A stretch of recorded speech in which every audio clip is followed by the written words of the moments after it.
Alors c'est bien du Roundup, des herbants, grands travaux. Celui-là, ça c'est du nouveau. Mais je vois sur celui-là, il y a marqué biodégradable. Ça c'est l'ancien. Maintenant il ne marque plus biodégradable. Donc ça ne doit plus être biodégradable, c'est le même produit. C'est parce qu'ils ne doivent plus avoir le droit de le marquer, ça ne doit pas être vraiment biodégradable. Fais gaffe qu'on n'en reçoive pas dans la figure. Quand même, non, je suis pas. Parce que... Je suis pas un assassin. Je suis sûr que ce soja Roundup Ready est mûr. On va pouvoir le récolter aujourd'hui. 11,5% d'humidité. C'est parfait pour la moisson. La première fois que j'ai entendu parler du soja Roundup Ready, c'était il y a 8 ans dans un magazine agricole. Ça avait l'air d'une innovation très intéressante. Le soja contient une protéine qui a été introduite dans la plante par manipulation génétique et qui la rend résistante au Roundup. Le Roundup est pulvérisé sur les plantes. Cela présente des avantages indiscutables. Si vous observez mon champ, il n'y a pas de mauvaises herbes. Utilisé selon le mode d'emploi, Roundup ne présente pas de risque particulier pour l'homme, les animaux domestiques et leur environnement. Marque déposée de Monsanto, fabriquée en Belgique. Si tu vois des escargots, t'en mets pas dessus, parce qu'ils seront immangeables. Alors attention fraisier. J'encourage vraiment les agriculteurs européens à s'intéresser de plus près à la technologie Roundup Ready. C'est un très bon système pour l'environnement et à long terme. Essayez-le.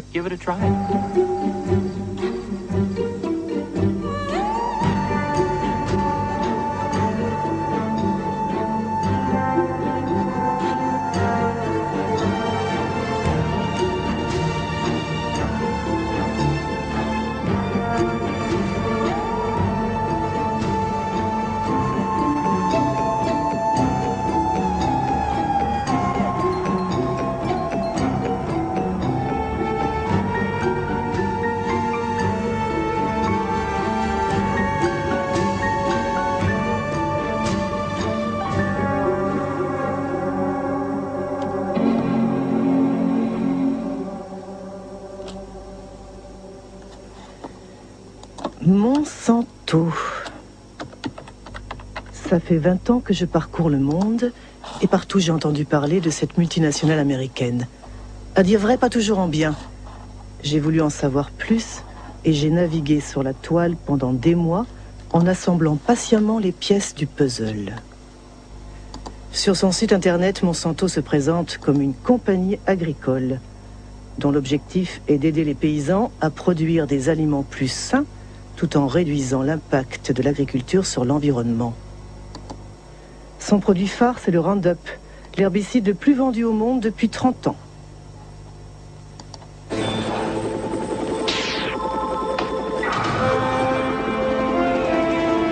One shot. All it takes for weeds. Roundup.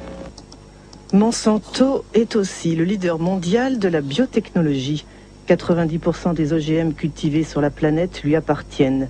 La plupart ont été génétiquement manipulés pour résister aux épandages de Roundup, comme le soja dit Roundup Ready, mot à mot, prêt pour le Roundup.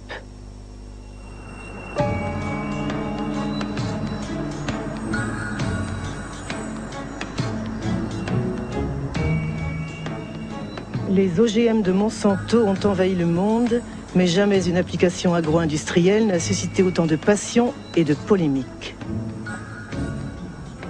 Pourquoi? Quels sont les enjeux des OGM et le passé de la firme peut-il éclairer ce qu'elle est ou prétend être aujourd'hui? Créée en 1901 à Saint-Louis dans l'État du Missouri, Monsanto ne fut pas toujours une compagnie agricole. Ce fut d'abord l'une des plus grandes compagnies chimiques du XXe siècle. Chemistry is working for you, and very likely Monsanto is working for you. Monsanto, where creative chemistry works wonders for you. Les merveilles vantées par la publicité ont fait de Monsanto l'une des entreprises les plus controversées de l'ère industrielle. Agent orange, aspartame, Hormones de croissance. PCB. Les PCB. Ces huiles chimiques, utilisées comme isolants dans les transformateurs électriques, furent le fleuron de la firme pendant près de 50 ans. Elles s'appelaient Arochlor aux États-Unis, Pyralène en France ou Kloppen en Allemagne, jusqu'à leur interdiction au début des années 1980. Monsanto PCB.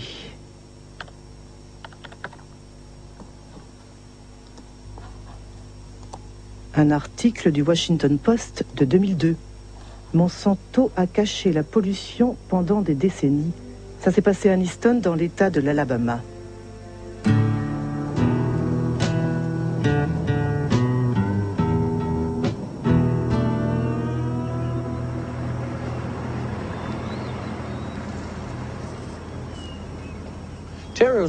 Terry était mon petit frère. Il est mort en 1971 d'une tumeur au cerveau, d'un cancer des poumons et d'une maladie du cœur. Il avait 16 ans. Depuis 3 ans, j'ai perdu la plupart de mes amis. Ils sont morts de maladies comme le cancer, le diabète, l'hépatite. Toutes ces maladies sont liées au PCB.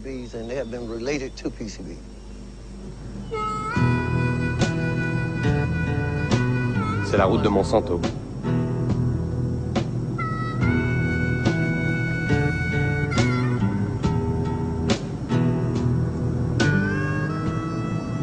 Ici, il n'y a que des Noirs qui vivent. Ils continuent à y habiter, même si toutes les maisons ont été polluées. Il y a 6 mois, ils ont décontaminé ce jardin là-bas. Avant, ici, il y avait des maisons, des gens qui y habitaient. Mais maintenant, ils ont dû déménager. Les maisons ont été démolies.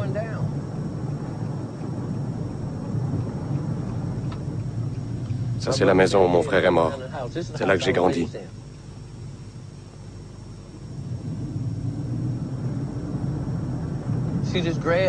Vous voyez le talus là-bas? C'est là que les PCB sont enterrés. Monsanto a eu l'autorisation d'enterrer les PCB à Aniston. C'est le canal de Snow Creek qui coule sur du ciment. Il partait de l'usine et déversait les PCB jusqu'ici. C'était de l'eau empoisonnée et ils ne l'ont dit à personne, sauf à l'État qui ne nous a rien dit.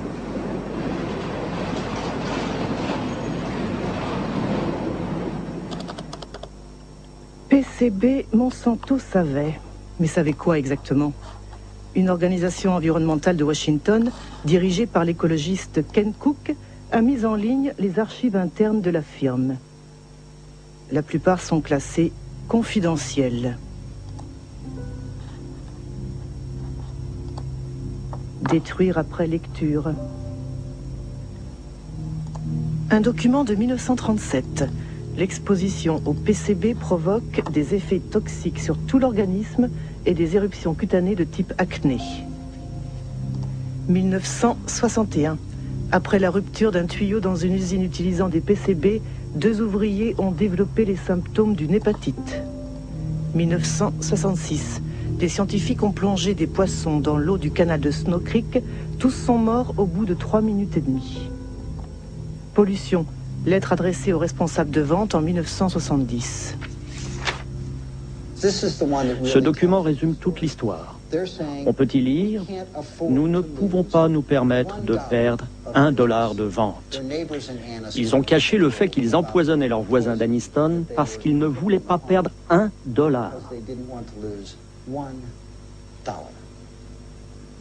C'est seulement quand les avocats des habitants d'Aniston ont saisi la justice que Monsanto a été obligé de divulguer ces documents confidentiels.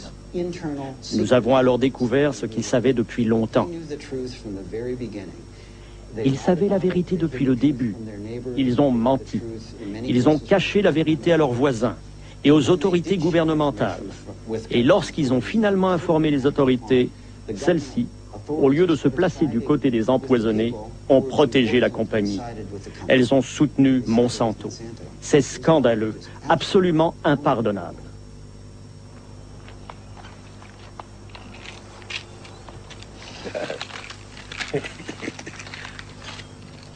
C'est tous tes médicaments?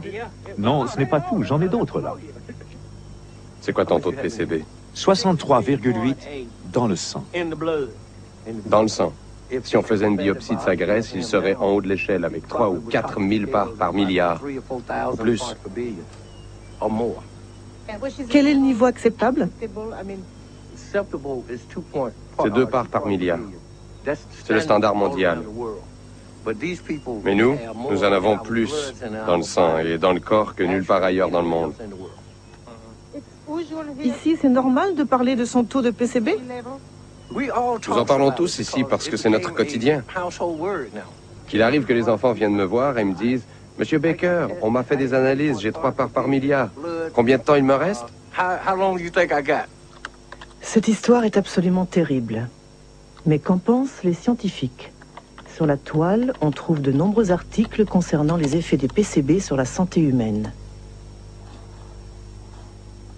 L'un des meilleurs spécialistes s'appelle David Carpenter. C'est lui qui a réalisé les tests pour les habitants d'Anniston. Nous avons tous des PCB dans nos corps. Les ours polaires et les pingouins ont des PCB. Par le passé, il n'y avait que quelques sites où l'on se débarrassait des PCB. Mais avec le temps, ils ont contaminé l'air et l'eau. Maintenant, toute la planète est contaminée par les PCB. Les PCB causent beaucoup de maladies. La plus connue est le cancer.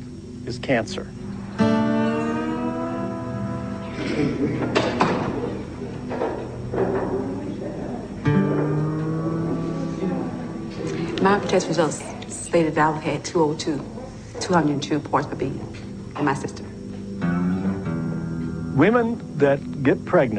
Les femmes contaminées par les PCB donnent naissance à des enfants qui ont un QI réduit.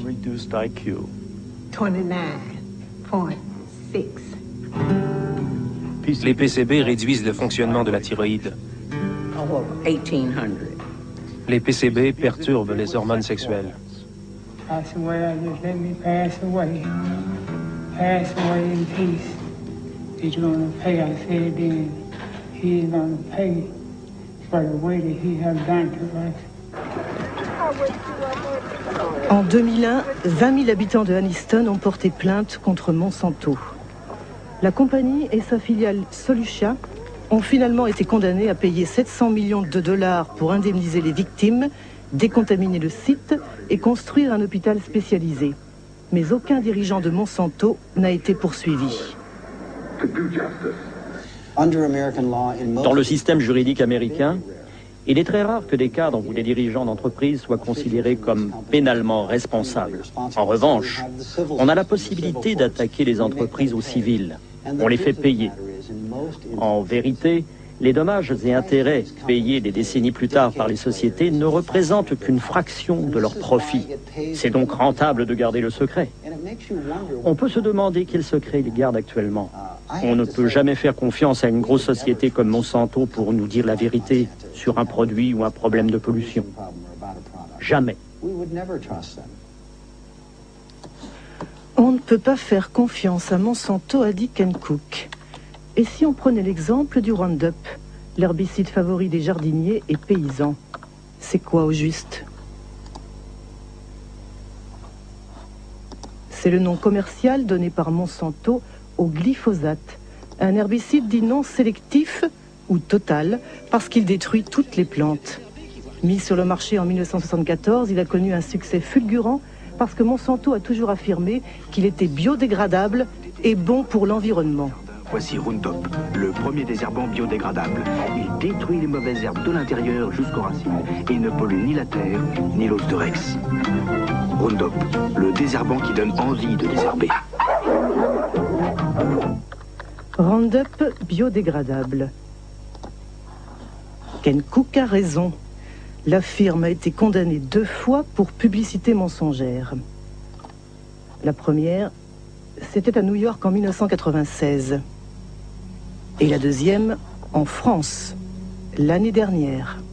Les juges ont considéré que les mentions biodégradables laissent le sol propre et respectent l'environnement étaient des messages publicitaires trompeurs. D'autant plus que selon les études effectuées par le groupe Monsanto lui-même, un niveau de dégradation biologique de 2% seulement peut être obtenu après 28 jours.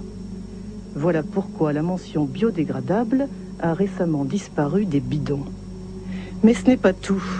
De nombreuses études scientifiques montrent que le Roundup est hautement toxique. Un exemple, le Roundup provoque des dysfonctionnements de la division cellulaire. Une étude du professeur Robert Bellet.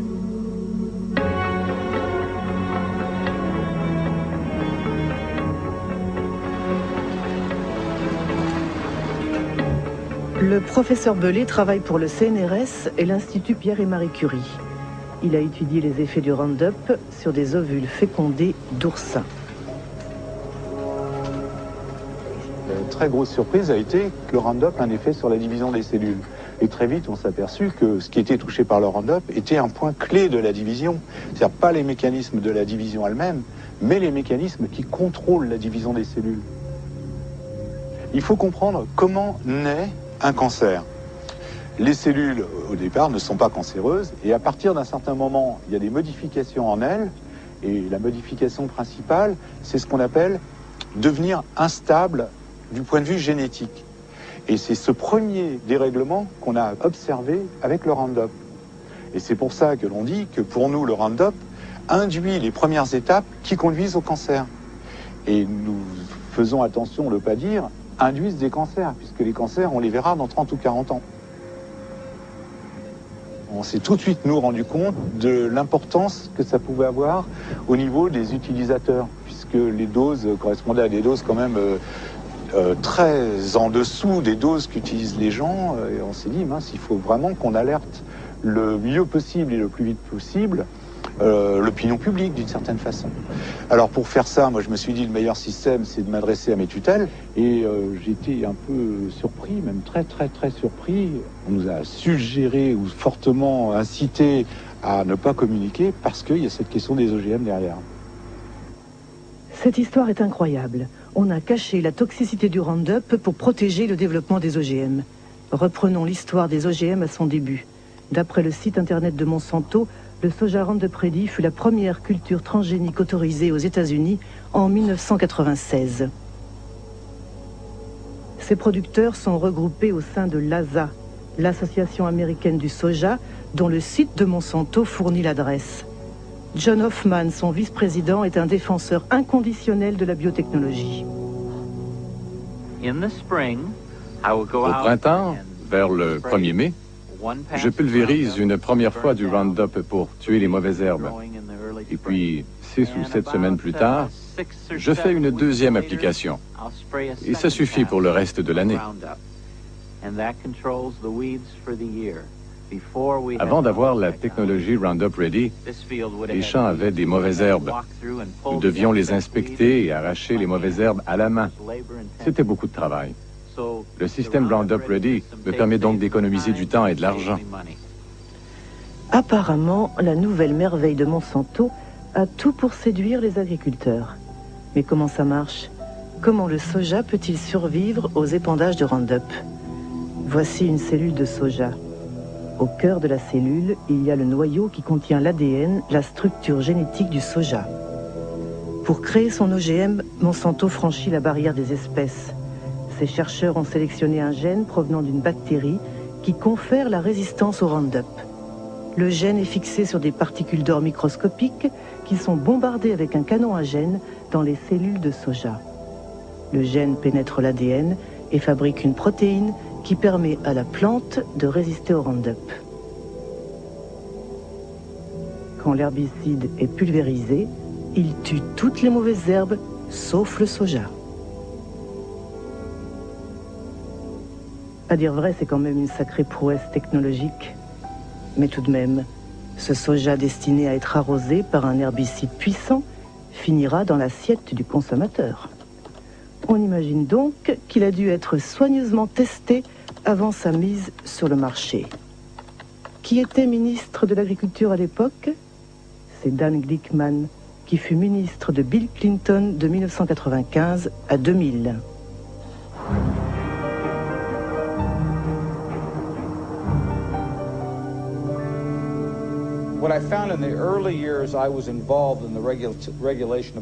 Au début de mon mandat, il y avait un consensus dans l'agroalimentaire et au sein du gouvernement des États-Unis. Si on ne marchait pas tête baissée en faveur du développement rapide de la biotechnologie et des cultures OGM, alors on était considéré comme anti-science et anti-progrès.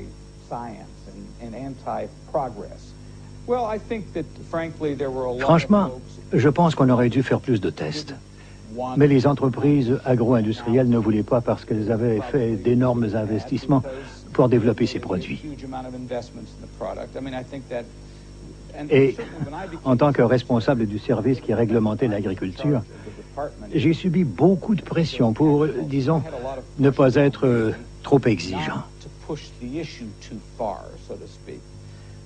La seule fois où j'ai osé en parler pendant le mandat de Clinton, je me suis fait taper sur les doigts, non seulement par l'industrie, mais aussi par les gens du gouvernement. En fait, j'ai prononcé un discours où j'ai dit qu'il fallait qu'on étudie plus sérieusement la réglementation des OGM. Et il y avait des gens à l'intérieur du gouvernement Clinton, surtout dans le domaine du commerce extérieur, qui étaient fâchés contre moi. Ils m'ont dit, « Comment peux-tu, toi qui travailles dans l'agriculture, mettre en cause notre système de réglementation ?» Voilà qui est clair. Aux États-Unis, le ministre de l'Agriculture ne fait pas le poids face aux intérêts des multinationales. Mais comment sont réglementés les OGM aux États-Unis? Le texte le plus important a été publié par la FDA, la Food and Drug Administration, l'agence chargée de la sécurité des denrées alimentaires et des médicaments. Titre: Aliments dérivés des nouvelles variétés de plantes. Date: 29 mai 1992. Principe 1. Les aliments obtenus par modification génétique sont réglementés de la même manière que ceux obtenus par le croisement traditionnel des plantes. En clair, la FDA décide de ne pas créer de catégorie spéciale pour les OGM. Pour toute question, adressez-vous à James Mariensky, qui dirigeait alors le département de la biotechnologie.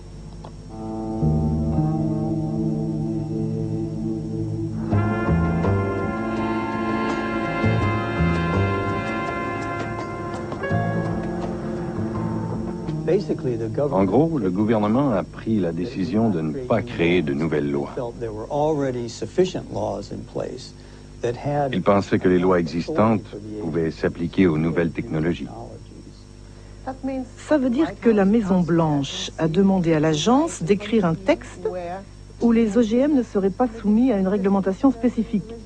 Mais ce n'était pas basé sur des données scientifiques, c'était une décision politique. Oui, c'était une décision politique qui touchait beaucoup de domaines, pas seulement la nourriture. Elle s'appliquait à tous les produits de la biotechnologie. Quel aveu incroyable! James Mariensky reconnaît que la réglementation des OGM fut basée sur une décision politique et pas scientifique. Mais comment cette décision fut-elle argumentée? Principe 2. Les composants des aliments provenant d'une plante génétiquement modifiée seront les mêmes ou similaires en substance à ceux que l'on trouve communément dans les aliments. Autrement dit, la FDA considère a priori qu'une plante modifiée génétiquement est similaire à une plante conventionnelle. C'est ce qu'on appelle le principe d'équivalence en substance, qui a été repris partout dans le monde. Il est au cœur du débat qui oppose les anti-OGM aux pro-OGM. Comment la FDA a-t-elle pu décider qu'une plante OGM était similaire à une plante conventionnelle? Nous savons que les gènes qui sont introduits dans les plantes par la biotechnologie produisent des protéines très semblables à celles que nous avons consommées pendant des siècles. Ça, c'est la version officielle de la FDA. Elle est battue en brèche par Jeffrey Smith, auteur de plusieurs ouvrages sur les OGM. Michael Hansen, expert scientifique auprès de l'Union des consommateurs. L'essayiste Jeremy Rifkin, qui fut le premier à dénoncer le principe d'équivalence en substance. Si les OGM sont si bien implantés aujourd'hui, c'est à cause d'une tromperie de la FDA. Ils disent que ces aliments ne sont pas différents. Ils emploient l'expression équivalence en substance, ou pas considérablement différent, ce qu'ils traduisent par généralement reconnu comme sûr, GRAS en anglais. Normalement, pour que quelque chose soit considéré comme grass, il faut que cela s'appuie sur de nombreuses études et qu'il y ait un large consensus au sein de la communauté scientifique. Avec les OGM, il n'y a eu ni l'un ni l'autre. La FDA disait, si on introduit un gène dans une plante, ce gène est de l'ADN. Comme nous consommons de l'ADN depuis longtemps, nous pouvons donc conclure que cette plante est grass. Notre point de vue, c'était que les gènes devaient être considérés comme des additifs alimentaires. Actuellement, quand on veut ajouter dans un aliment une goutte microscopique d'un nouveau colorant, d'un conservateur ou d'un produit chimique, c'est considéré comme un additif alimentaire.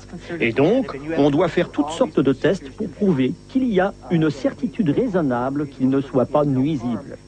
En revanche, lorsqu'on manipule génétiquement une plante, ce qui peut engendrer d'innombrables différences dans l'aliment, on ne demande rien. À l'époque, à Washington, si vous fréquentiez les mêmes bars que les lobbyistes, vous les entendiez rire de tout ça. Tout le monde savait que c'était n'importe quoi, ce principe d'équivalence en substance. C'était simplement une façon pour ces sociétés, et surtout Monsanto, de mettre rapidement leurs produits sur le marché, avec le moins d'interférences gouvernementales possible. Et je dois dire qu'ils ont très bien su défendre leurs intérêts. Je me souviens de réunions où les scientifiques de Monsanto ont rencontré les scientifiques de la FDA. Ils parlaient des modifications que leurs travaux provoquaient, tout en demandant à la FDA comment allez-vous réglementer ces produits. Je n'ai jamais vu une société qui ait une influence aussi déterminante et à un niveau aussi élevé sur les autorités gouvernementales en charge de la réglementation que Monsanto avec ses OGM. Il existe une archive exceptionnelle où l'on voit George Bush père en visite dans les laboratoires de Monsanto. C'était 9 ans avant la mise sur le marché du soja Roundup Ready. What I'd like to do today is show you some of the steps we go through when we're moving genes from one organism into another. And you'll actually be doing the very little manipulations we do in the laboratory, where we take DNA, cut it apart, mix different pieces together, and then rejoin them, splice them back together. This tube contains DNA that was made from a bacterium. DNA would look the same whether it was from a plant. What are we saying here? Oh, I see. And this will lead you to do what? To have a stronger plant or a plant that's resists herbicide? In this case, it resists the herbicide. I see. We have a fabulous herbicide. This is a chemical that will...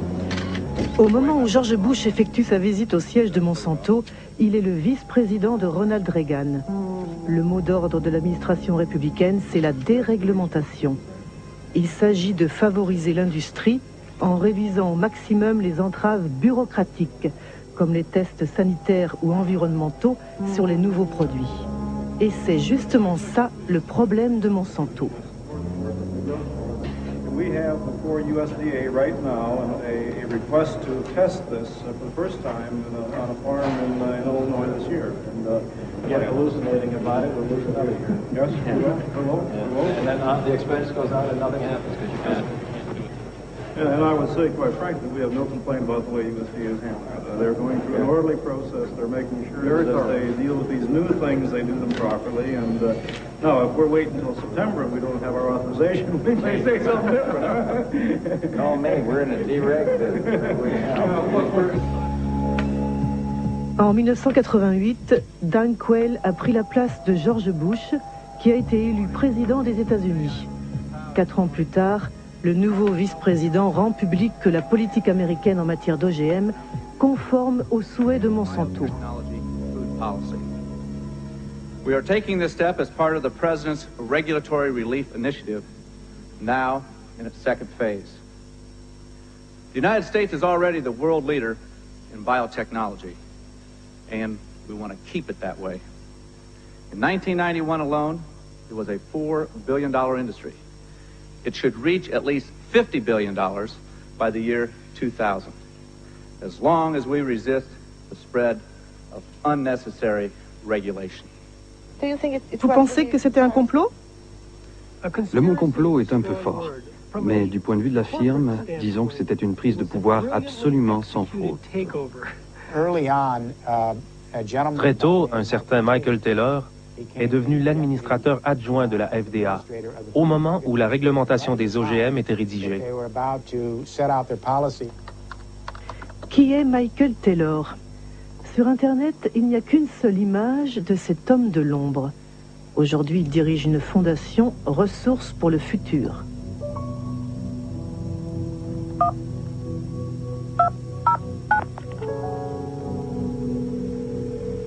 Hello, Marie-Monique speaking. Hello, it's Mike Taylor. My questions are about your role. I mean, when you were working at the FDA, before being hired by the FDA, you worked as an attorney for Monsanto during 7 years, didn't you? Well, I was a partner in a law firm of which Monsanto was a client.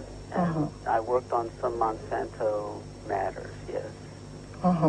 And apparently, if I understood well what I read, and the FDA created a new position for you, Deputy Commissioner for Policy? Well, because there was a special need at that time at the FDA because of the new GMOs. It had nothing to do with GMOs. Nothing at all to do with GMOs. I wasn't the author of these policies, but that's just false. Il est arrivé à la FDA en juillet 1991. Jusqu'à cette date, il travaillait dans le cabinet d'avocats King & Spalding. Parmi ses clients, il y avait non seulement Monsanto, mais aussi l'IFBC, le Conseil international de la biotechnologie et des aliments. Il a écrit pour l'IFBC un document présentant la manière dont le Conseil aimerait qu'on réglemente les OGM. Si vous comparez cette proposition de Michael Taylor pour l'IFBC et le texte publié par la FDA, ils sont très similaires. Si ce n'est pas lui l'auteur de la réglementation, alors quelqu'un a pris son document en le modifiant légèrement avant de le publier. À l'époque, M. Taylor était commissaire adjoint et c'est lui qui dirigeait le projet. Il était le chef, le leader de la réglementation, chargé de faire en sorte que le projet soit conduit à son terme. Monsanto a su parfaitement mener le jeu politique et légal. Ils ont joué un rôle clé dans l'autorisation de mise sur le marché de l'hormone de croissance bovine et au-delà, dans la manière dont le gouvernement américain a géré la biotechnologie. Michael Hansen vient de parler de l'hormone de croissance bovine. De quoi s'agit-il? Apparemment, c'est une hormone transgénique injectée aux vaches pour augmenter leur production laitière de 20%. Et le moins qu'on puisse dire, c'est qu'elle ne fait pas l'unanimité. L'hormone menace notre santé. Le poison mortel. Manipulation. Baptisé RBGH, hormone de croissance bovine recombinante, le produit est commercialisé par Monsanto sous le nom de Posilac depuis 1994.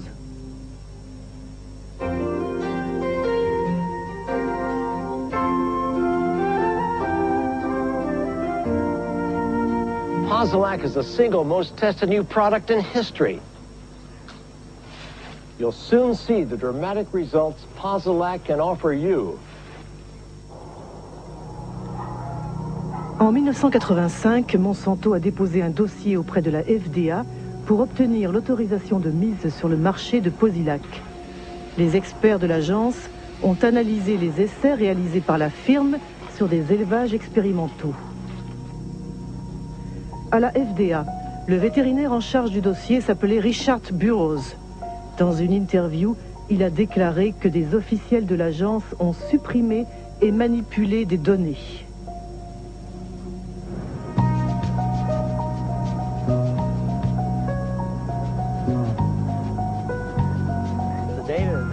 Les données scientifiques que la compagnie a envoyées ne prenaient pas en compte les besoins des producteurs de lait, à savoir des questions clés comme les maladies que sont la mamite, c'est-à-dire l'infection des pies, et les problèmes de reproduction. Alors quand j'ai vu que toutes ces données manquaient, j'ai dit « Hé les gars, vous devez récolter plus d'informations ». Ça les a retardés de 2 ou 3 ans. Avez-vous averti la FDA de vos préoccupations? Petit à petit, j'ai été marginalisé. Mon chef a mis des proches sur le dossier et j'ai eu de moins en moins accès aux données, y compris les choses que j'avais personnellement demandées, comme les études sur la mamite. J'étais devenu un obstacle. Alors ils ont décidé de m'éliminer en me mettant au placard. Finalement, j'ai été licencié. Un jour, on m'a raccompagné à la porte et c'était fini pour moi. Est-ce que vous avez été menacé? Oui, par les avocats de Monsanto. Quand j'ai contesté mon licenciement devant la justice, ils ont dit à mon avocat qu'il me ferait un procès si je révélais des secrets de la compagnie pour ma défense. Finalement, la FDA sera condamnée à réintégrer le vétérinaire trop consciencieux qui, écœuré, finira par démissionner. Mais ce n'est pas tout. Sur Internet, on parle aussi de documents volés à la FDA et transmis au docteur Samuel Epstein, qui dirige la coalition pour la prévention du cancer.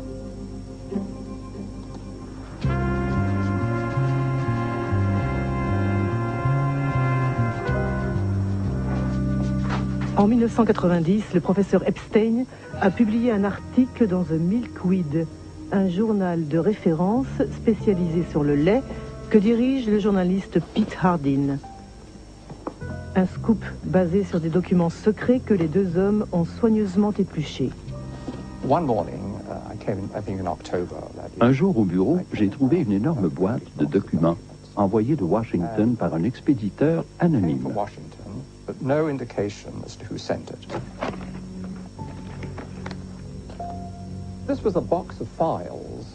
Cette boîte contenait toutes les données des études vétérinaires que Monsanto avait fournies à la FDA depuis 6 ans.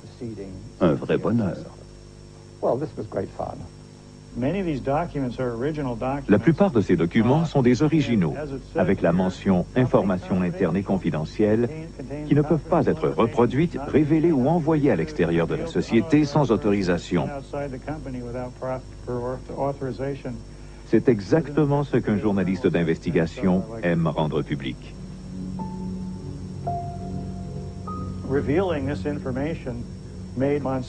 La révélation de ces informations a fait enrager Monsanto et la FDA.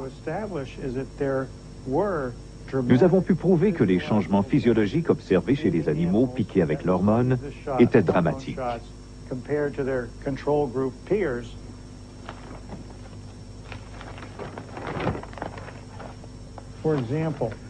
Par exemple, nous voyons que les ovaires droits des vaches qui ont reçu l'hormone synthétique sont 34% plus gros, voire 42% ou 44% selon les groupes.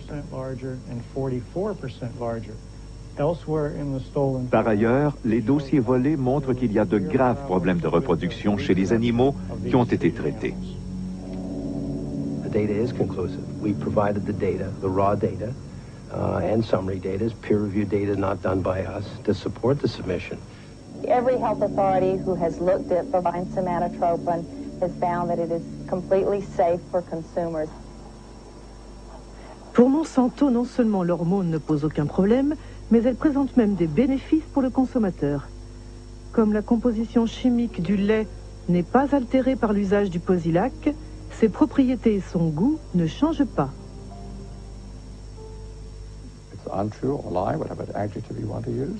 Ce n'est pas vrai, c'est un mensonge. C'est un produit très différent pour plusieurs raisons.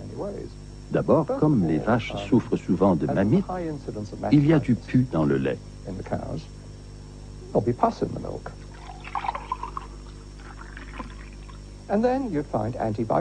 De plus, à cause du traitement des mammites, on trouve une grande quantité d'antibiotiques dans le lait.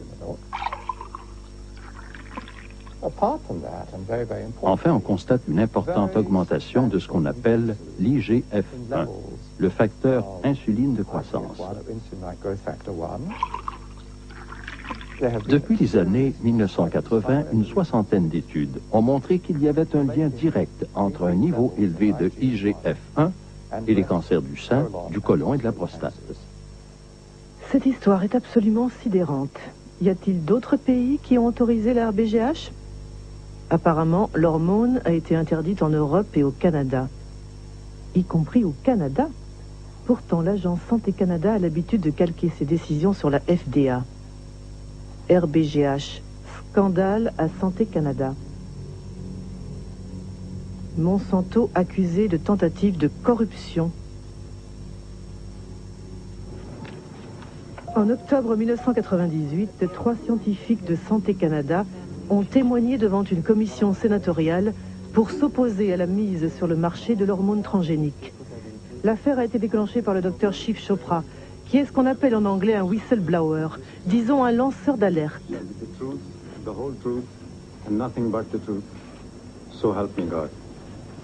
Je me demande quelle vérité je vais dire. Celle que je connais ou celle que le ministère me dit de dire. Voilà mon conflit. Je vous demande à tous les trois, est-ce que certains d'entre vous ont été approchés par Monsanto? Dr. Hayden?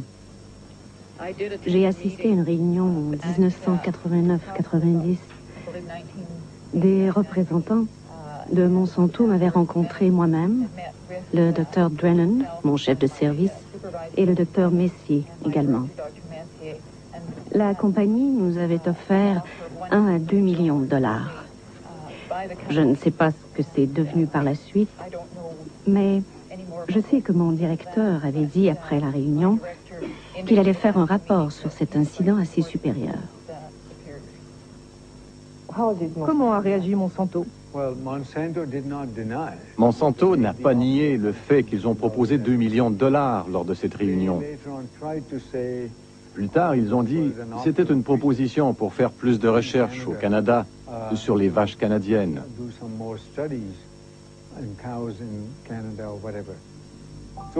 En tout cas, le résultat, c'est que l'hormone transgénique n'a pas été autorisée au Canada. À la suite des révélations canadiennes, le Parlement européen l'a banni pour toujours. Puis, tout d'un coup, Margaret Hayden, Gérard Lambert et moi, nous avons été tous les trois congédiés pour désobéissance. Vous avez été licencié? Oui, nous avons été licenciés. Nous avons porté l'affaire en justice.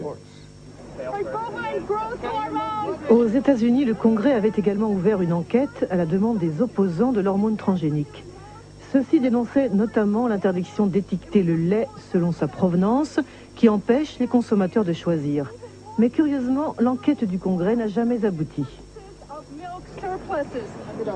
Bovine growth hormone, BGH, is a test of consumer acceptance of genetic engineering. In the garbage.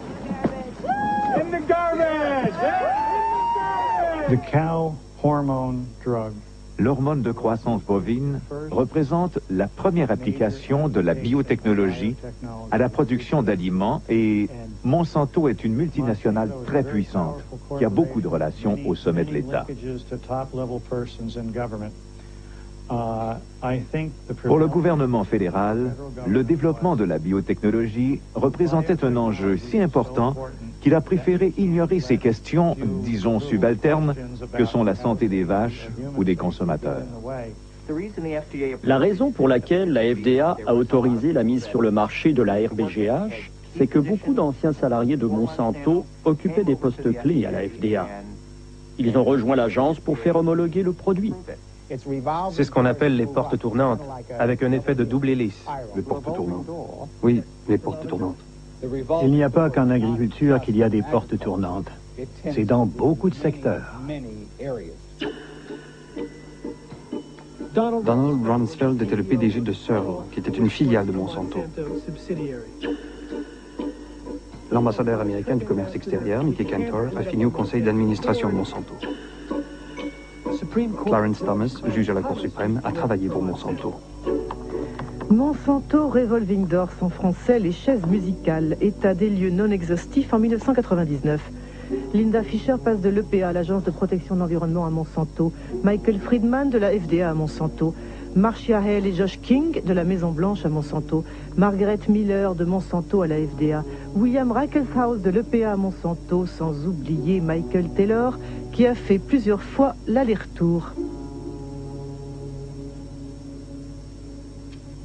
once your mission carried out by the FDA, you became Monsanto's vice president for public policy.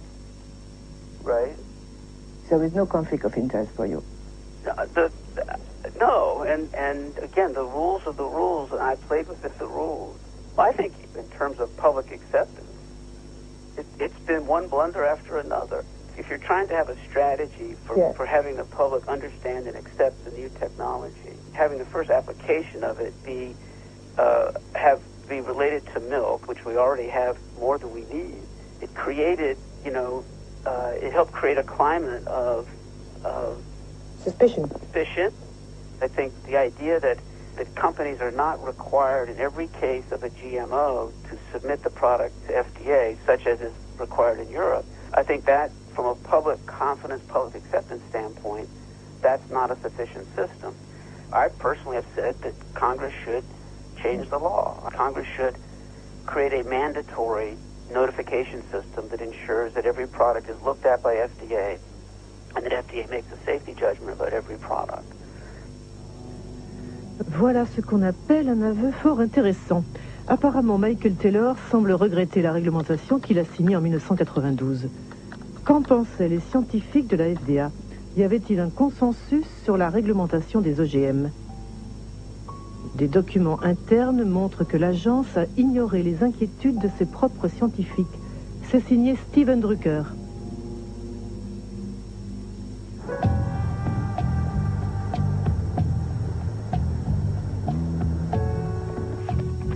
Steven Drucker est un avocat qui travaille pour une coalition d'organisations non gouvernementales. Il a porté plainte contre la FDA et obtenu la déclassification de ses archives sur les OGM. Nous avons reçu plus de 44 000 pages qui révèlent que la FDA ment à la planète depuis au moins 1992. Elle continue de mentir. Elle prétend que le principe d'équivalence en substance entre les OGM et les plantes conventionnelles est appuyé par un très large consensus au sein de la communauté scientifique et que de nombreuses données scientifiques le prouvent. Ces deux affirmations sont des mensonges flagrants. Par exemple, le docteur Lois Prebill du département de la microbiologie de la FDA a écrit « Il y a une différence énorme entre les effets inattendus que peuvent produire les plantes traditionnelles et les OGM. » Puis, il a ajouté que certains aspects de la manipulation génétique pourraient être plus dangereux. L'inquiétude exprimée par les experts de la FDA était si importante que le docteur Linda Call de la FDA, qui était chargé de suivre et de synthétiser leurs avis, a écrit un compte-rendu au coordinateur de la biotechnologie de la FDA, le docteur James Mariansky. Selon les documents internes de la FDA qui ont été rendus publics, il y avait beaucoup de scientifiques de la FDA qui n'étaient pas d'accord avec la réglementation proposée. Par exemple, j'ai ici un mémo que Linda Call vous a envoyé. Oui.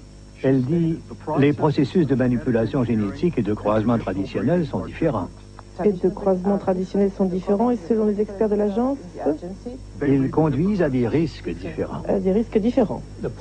C'est vrai que nous avions des opinions très divergentes au sein de l'agence. C'est ce que Linda Call résume dans son mémorandum. Mais quand nous avons fini d'écrire la réglementation, tous les scientifiques étaient d'accord. Bien sûr que la FDA s'était penchée sur l'usage de la manipulation génétique, mais elle n'avait aucune information qui indique que la technique elle-même puisse créer des produits qui soient différents en termes de qualité ou de sécurité. Avant que les scientifiques de la FDA fassent part de leurs inquiétudes, l'agence avait reçu un signal d'alerte très clair. En effet, le premier additif alimentaire manipulé génétiquement et mis sur le marché américain avait provoqué une grave épidémie. Vous souvenez-vous de ce qui s'est passé avec le L-tryptophane en 1989? Oui. C'était un acide aminé génétiquement manipulé. A priori, nous connaissons très bien les acides aminés. Il a tué des dizaines de personnes et rendu malades des centaines d'autres. Il a provoqué l'épidémie d'une maladie inconnue appelée EMS. C'est vrai. Combien de gens sont morts? Oui, oui, mais nous avons beaucoup... 37 et plus de 1000 handicapés, vous souvenez-vous? Je m'en souviens. Selon un document de la FDA, vous avez dit « Nous ne savons pas quelle est la cause de l'EMS, mais nous ne pouvons pas éliminer l'hypothèse qu'elle soit due à la manipulation génétique ». Est-ce que vous avez dit ce que j'ai lu? Oui. Incroyable. James Mariensky n'excluait pas que la manipulation génétique puisse entraîner des effets inattendus, mais il n'a pas bougé le petit doigt. Y a-t-il des scientifiques indépendants qui ont travaillé sur cette question capitale pour les consommateurs? Arpat Pusztai, un scientifique de renom, perd son travail après avoir exprimé ses inquiétudes sur les OGM. C'était en 1998.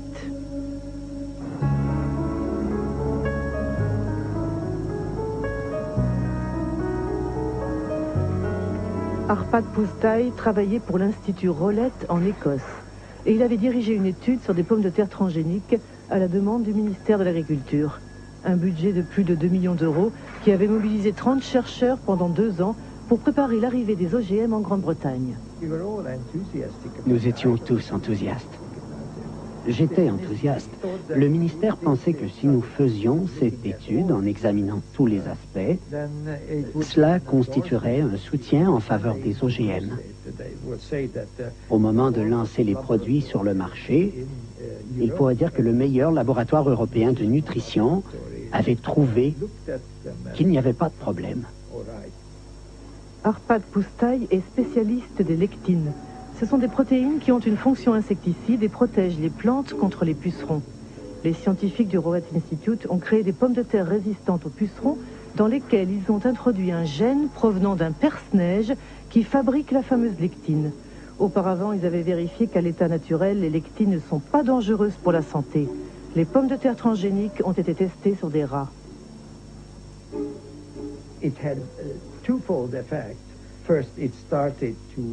Nous avons constaté 2 effets.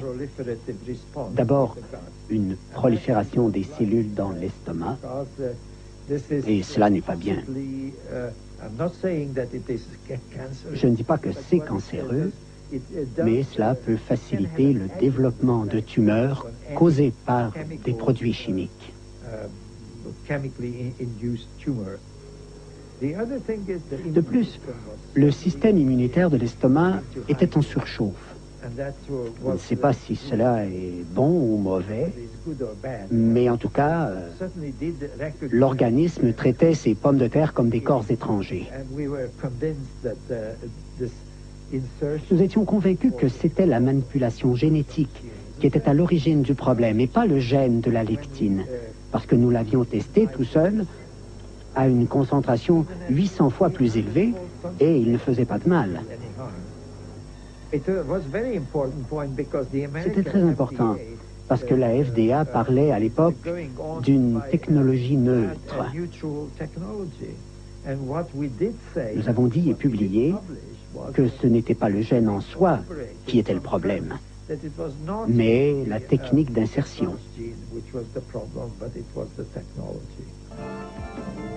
Tandis que les premières cargaisons américaines de soja transgénique arrivent en Grande-Bretagne, Arpat Pusztai donne une interview à la BBC en accord avec sa direction. As a scientist actively working on the field, I find that it's very, very unfair to use our fellow citizens as guinea pigs. Je crois qu'ils ne me pardonneront jamais d'avoir dit cela. Monsanto a tout de suite compris l'importance de nos résultats. Ils étaient déjà au courant avant la diffusion de l'interview, parce que l'Institut de la recherche agricole d'Écosse recevait beaucoup d'argent de Monsanto. Donc, ils ont très vite compris la portée de notre étude. Le lendemain de la diffusion de l'interview, Arpat Pusztai est licencié et toute son équipe de recherche dissoute. Histologue réputé, le professeur Stanley Yuen avait été chargé d'étudier l'impact des pommes de terre transgéniques sur les organes des rats. Depuis cette affaire, il n'a plus aucune illusion sur l'indépendance de la science. J'étais extrêmement en colère et très perturbé. C'était comme si le sol se dérobait sous mes pieds. Qu'est-ce qui se passe? Ils ont aussi discrédité Stanley. Ce ne fut pas seulement Arpad et moi. Stanley a été mis à la retraite d'office et à l'université, il a été discrédité. C'est vrai? Oui, oui. C'était vraiment très dur. Lundi, notre travail était formidable. Mardi, c'était bon pour la poubelle. J'avais une petite idée de ce qui avait bien pu se passer, mais j'en ai eu la confirmation il y a à peu près 8 ans. J'étais à un dîner dansant et à la table, à côté de moi, il y avait quelqu'un de l'Institut Rowett du nom de Data Roy. À un moment, je lui ai dit, « C'est horrible ce qui est arrivé à Arpad, n'est-ce pas? » Il a répondu, « Oui, mais ne savez-vous pas que Downing Street a appelé le directeur 2 fois? » Là, j'ai compris qu'il y avait eu quelque chose de supranational dans cette affaire. Le bureau de Tony Blair avait subi des pressions pour arrêter ce travail parce que les Américains trouvaient que ça portait préjudice à leur industrie de la biotechnologie.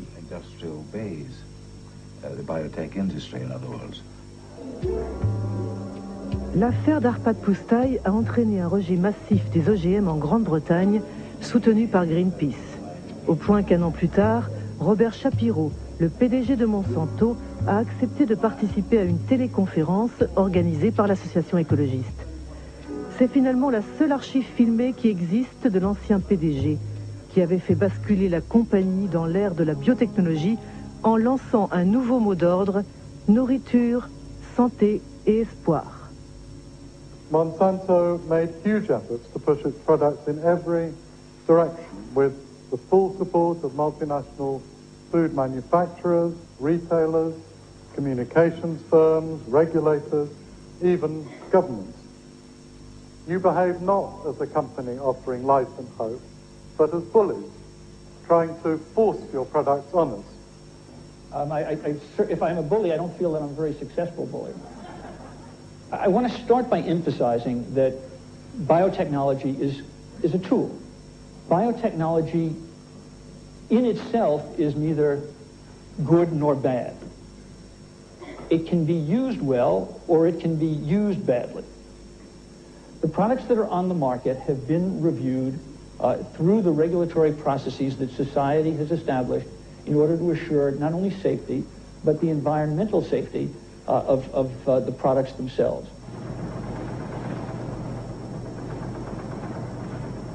Dix ans après sa mise sur le marché, le soja Roundup Ready représente 90% du soja cultivé aux États-Unis. Et 70% des aliments vendus dans les commerces américains contiennent des produits transgéniques. À la différence de l'Europe, les consommateurs ne peuvent pas choisir car l'étiquetage des OGM est interdit. Une conséquence directe du principe d'équivalence en substance. J'ai un grain de soja dans la main et je peux le manger en toute sécurité. Je pense que la FDA est confiante que ce soja présente la même sécurité alimentaire que les autres variétés. Comment l'agence peut-elle en être sûre? C'est basé sur les données que la compagnie a fournies à la FDA et qui ont été évaluées par les scientifiques de l'agence. Et ce n'est pas dans l'intérêt d'une entreprise de conduire une étude pour ensuite en masquer les résultats. Comment James Mariinsky peut-il être aussi affirmatif?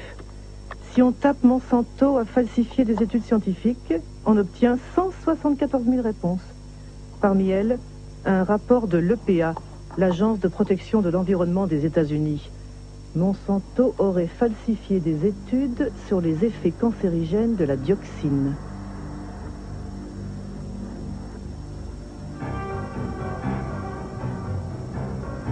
L'histoire commence à Nitro, dans une usine de Monsanto qui fabrique un herbicide puissant appelé 2,4,5-T. En 1949, une explosion a provoqué des effets inattendus. 228 ouvriers ont développé une maladie très défigurante, la chloracné. L'origine, c'est la dioxine, un sous-produit hautement toxique que contient le 2,4,5-T.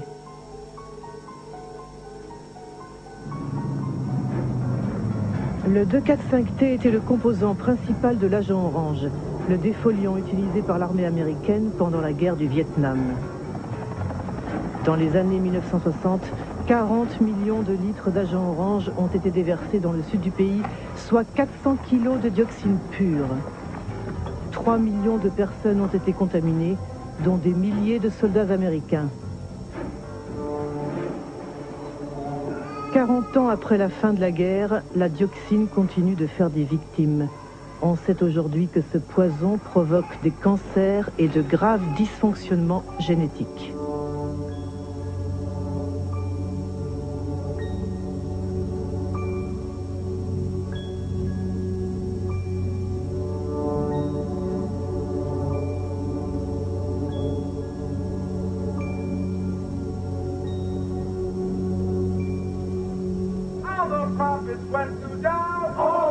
En 1978, alors que les vétérans américains portaient plainte contre les fabricants de l'agent orange pour obtenir des réparations, Monsanto a sponsorisé des études sur les effets à long terme de la dioxine. La compagnie a payé des scientifiques pour comparer l'état de santé des travailleurs exposés 30 ans plus tôt lors de l'accident dans l'usine de Nitro à celui de travailleurs non exposés. 2 personnes connaissent très bien ce dossier. William Sanjour, qui dirigea le département des déchets toxiques à l'Agence de protection de l'environnement, et Gerson Smoger, un avocat qui défend les vétérans de la guerre du Vietnam. En 1990, le docteur Kate Jenkins, une de mes collègues à l'EPA, a rédigé un mémorandum à propos d'allégations selon lesquelles les études réalisées par Monsanto présentaient des défauts. Si elles avaient été conduites correctement, les résultats auraient été à l'opposé de ceux trouvés par Monsanto. Leurs études montraient que la dioxine n'était pas cancérigène pour l'homme. Ils avaient les données des études et ils ont manipulé leur interprétation pour parvenir à la conclusion qu'ils voulaient. Une étude ne se fait jamais comme ça, jamais. Mais c'est comme ça qu'ils ont obtenu ce qu'ils voulaient. Plus tard, on a découvert qu'il y avait 5 personnes cancéreuses qui, dans une étude, avaient été enregistrées comme ayant été exposées à la dioxine. Dans l'autre étude, ces 5 mêmes personnes étaient présentées comme non exposées. En mettant ces personnes dans le groupe des non exposés, on avait l'impression qu'il y avait autant de cancers dans les 2 groupes. Donc, ils ont conclu qu'il n'y avait pas de différence. C'est ainsi que des dizaines de milliers de vétérans ont été déboutés de leur demande de réparation pour avoir été exposés à l'agent orange. Ces études ont affecté toute la réglementation aux États-Unis pendant 7 à 9 ans. Comme Kate Jenkins était une bonne scientifique et une bonne employée de l'EPA, et soit dit en passant, quelqu'un de courageux, elle a écrit un rapport au conseil scientifique de l'EPA en leur demandant de réexaminer ces 2 études pour vérifier leur méthodologie.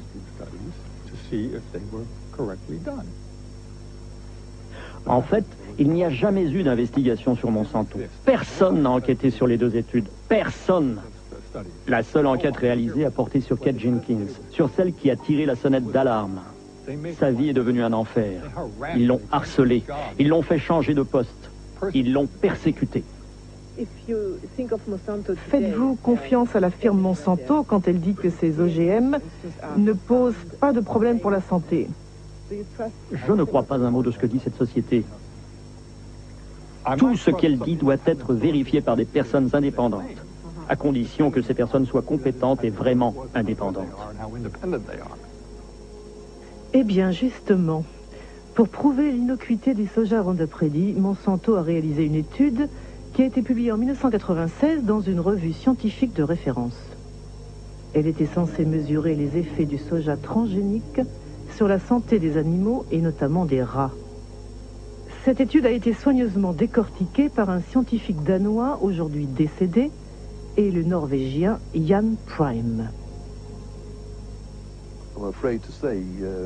Pour moi, cette étude a peu de valeur. Elle est très décevante. Surtout quand on sait qu'elle a servi de base au principe d'équivalence en substance.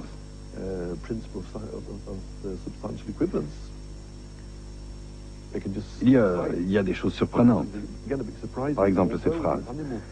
Les études sur l'alimentation des animaux fournissent une assurance partielle qu'il n'y a pas de changement majeur. Comment ça, partiel? Ça ne suffit pas. Je veux 100% d'assurance. Par exemple, à la page 723, on peut lire « À part leur aspect plus marron, les foies avaient l'air normal lors de l'autopsie. » Comment peut-on dire cela sans regarder à l'intérieur du foie, ni faire des coupes avec un microscope pour voir s'il n'y a pas de différence?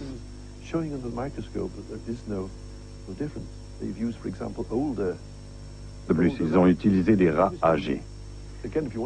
Si on veut camoufler les problèmes, il n'y a rien de mieux que de prendre des animaux adultes, car ce sont les jeunes qui permettent de montrer si une modification s'est produite. On peut dire que c'est de la mauvaise science, car ils ont fourni très peu de données. Avez-vous essayé d'obtenir les données brutes de l'étude sur les rats? Pas moi, mais un collègue. Ça a été très long et très frustrant, car il a fallu qu'il passe de bureau en bureau, et finalement, la réponse a été négative. S'il n'y avait rien à cacher, ça ne devrait pas être un problème. Les données devraient être à la disposition de tout le monde pour que l'on puisse travailler dessus. Mais, quand on voit qu'ils dissimulent les données, on devient suspicieux, car on se demande pourquoi ils les cachent comme ça.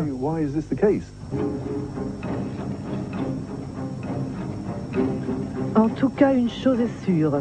C'est grâce à cette étude minimaliste que les OGM de Monsanto ont envahi le monde, principalement en Amérique du Nord et du Sud, en Asie et en Australie. En 10 ans, les cultures transgéniques se sont étendues sur plus de 100 millions d'hectares. 70% sont résistantes au Roundup et 30% ont été manipulés génétiquement pour fabriquer un insecticide appelé BT.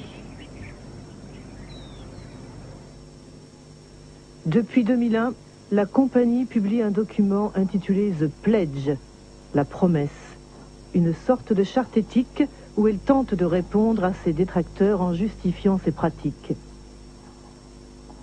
Au cœur de l'opposition aux OGM, il y a notamment la question des brevets. C'est ce que Monsanto appelle ses droits de propriété intellectuelle, qui sont censés protéger ses investissements. En Amérique du Nord, chaque fermier qui achète des semences transgéniques doit signer un contrat d'utilisation de la technologie, où il s'engage à respecter le brevet obtenu par la compagnie sur le gène manipulé.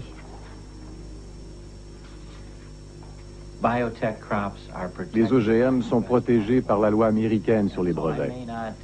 C'est pourquoi je n'ai pas le droit de garder des graines pour les replanter l'année suivante. C'est une protection pour Monsanto et les sociétés de la biotechnologie, parce qu'elles ont investi des millions et des millions de dollars pour créer cette nouvelle technologie. Mais comment la firme Monsanto peut-elle savoir que quelqu'un a ressemé ses graines?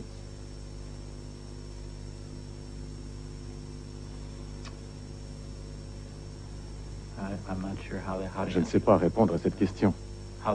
Comment peut-elle savoir que quelqu'un ressème ses graines? C'est une bonne question pour Monsanto. La question est tellement délicate que Monsanto préfère l'ignorer en faisant de belles promesses. Dans les cas où les variétés qui nous appartiennent apparaîtraient de manière non intentionnelle dans les champs d'un fermier, nous nous engageons à trouver une solution qui satisfasse aussi bien le fermier que Monsanto.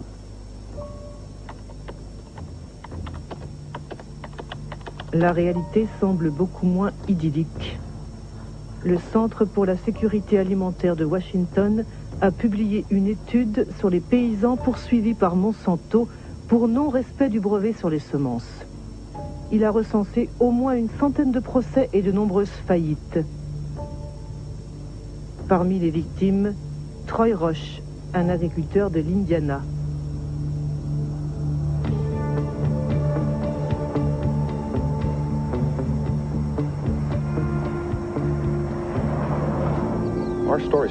Notre histoire a commencé en 1999. Un gentleman, et ce terme n'est pas très approprié, s'est présenté sur l'exploitation de mes parents. Il disait être un détective privé engagé par Monsanto. Il faisait une enquête sur les agriculteurs suspectés d'avoir gardé une partie de leurs semences. Il nous a demandé directement si c'était notre cas.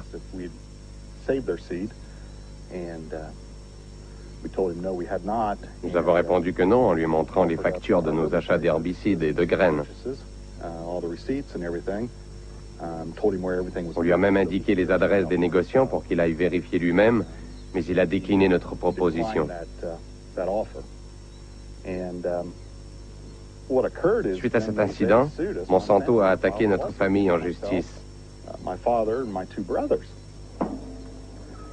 Monsanto a fourni des documents qui étaient censés être des analyses d'échantillons prélevés sur notre ferme.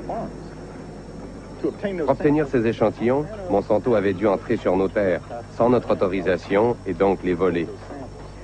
Je me souviens que cette année-là, nous avions planté 200 hectares de soja Roundup Ready. C'était un contrat que nous avions avec un semencier pour multiplier des semences. Le contrat était très précis puisqu'il indiquait les champs dans lesquels nous allions semer. C'était facile à vérifier et tout le monde le savait. Pourquoi avez-vous négocié un arrangement à l'amiable avec Monsanto? Au bout de 2 ans et demi, la famille était totalement détruite à cause du stress. Leur action menaçait le travail de 5 générations. Si Monsanto avait gagné, nous aurions tout perdu, parce qu'ils auraient tout pris. Tout. Good morning. Morning, sir. How are you this morning, Troy? I'm well. How are you, David? Still surviving? Good. Troy Roche et David Renyon exploitent du soja conventionnel. Tous les deux ont été victimes de ce qu'on appelle aux États-Unis la police des gènes. Créée par Monsanto pour imposer sa loi dans les champs, la police des gènes sème la terreur dans les campagnes américaines où l'on dénonce les méthodes totalitaires d'un monde dominé par les OGM. Troy, j'ai des photos que j'aimerais que tu regardes. Voici ce que j'ai fait pour les empêcher de revenir sur mes terres.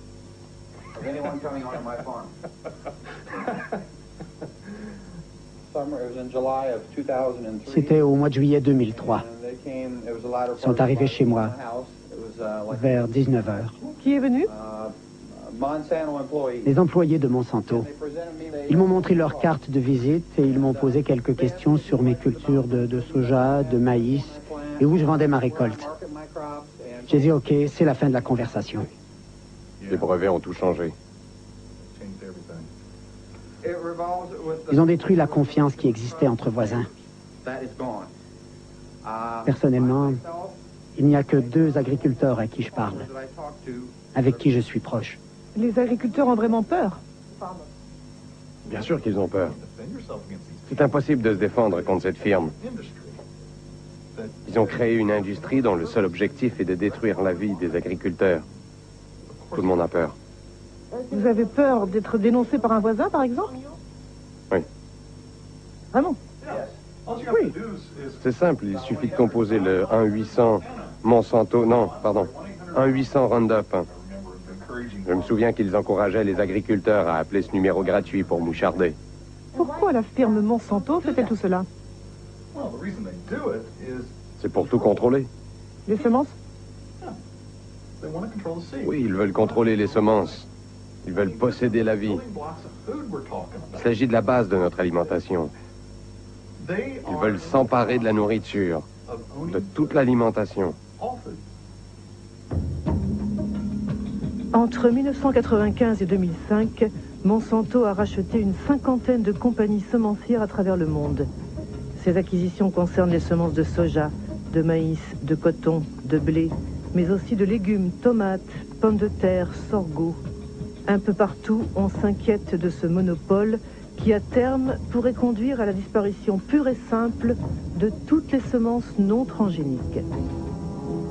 Ce n'est pas l'avis de Monsanto qui défend les bienfaits de la biotechnologie, notamment dans les pays en voie de développement comme l'Inde.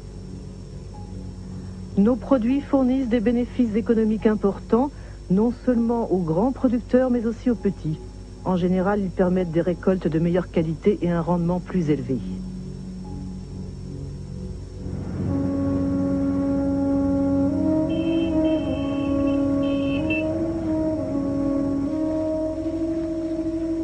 L'Inde est le 3e producteur mondial de coton.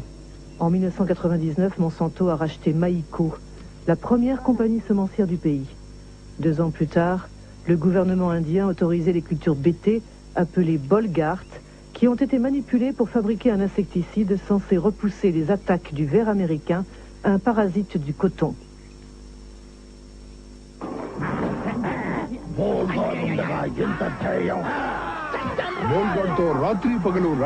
చూసారా బోల్గాడ్ శక్తి యొక్క వాగ్దానం రే తక్కువ లాభం ఎక్కువ బోల్గాడ్ ప్రతి విత్తనాలు కాయదుల్చు పురుగులతో పోరాడే శక్తి.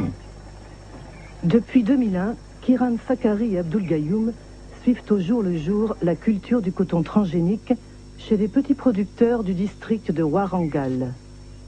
Chaque année, les 2 agronomes publient un rapport comparant les rendements et les coûts de production du coton BT avec ceux du coton conventionnel.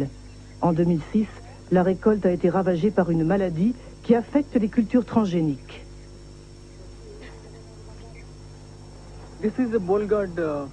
Les plants de ce champ de coton Bolgard sont infectés par ce qu'on appelle la rhizoctonia. À l'inverse d'une plante saine, l'intérieur de la tige est filandreux. C'est typique de cette maladie. Tous les agriculteurs disent qu'ils n'ont jamais vu ça. Dans l'étude que nous avions conduite en 2001, nous avions observé la maladie uniquement dans quelques plants de coton BT. Mais avec le temps, elle s'est répandue. Et maintenant, on la constate non seulement dans les champs de coton BT, mais aussi dans les champs non transgéniques. Personnellement, je pense qu'il y a une mauvaise interaction entre la plante manipulée et le gène qui a été introduit. Cela a provoqué une faiblesse dans la plante qui ne résiste plus à la rhizoctonia. Sur le site internet de Maïko Monsanto, j'ai lu que le coton BT est censé réduire de 78% la consommation de pesticides et d'augmenter le rendement de 30%. Mais c'est un bid total. Invariablement, au bout de 70 à 90 jours, il faut traiter les plantes contre le ver américain, même sur le coton BT. Mais comment expliquez-vous qu'autant de paysans aient acheté des semences BT? Pour les paysans, l'offre est très réduite. Lors de la dernière saison, il était très difficile de trouver des semences non BT sur le marché.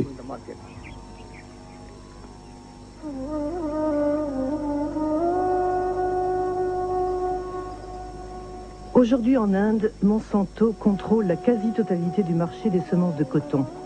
Une manière d'imposer ces semences transgéniques vendues 4 fois plus cher que les semences conventionnelles. Pour se les procurer, les paysans sont contraints d'emprunter à des taux usuriers. Si la récolte est mauvaise, c'est la faillite. Une spirale infernale qui décime les villages indiens.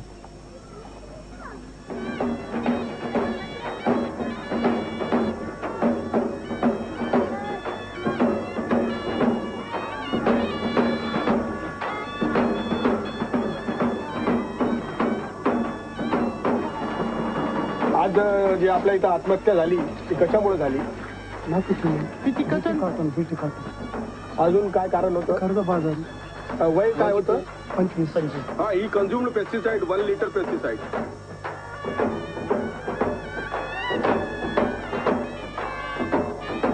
पहिला डिसाइड आहे का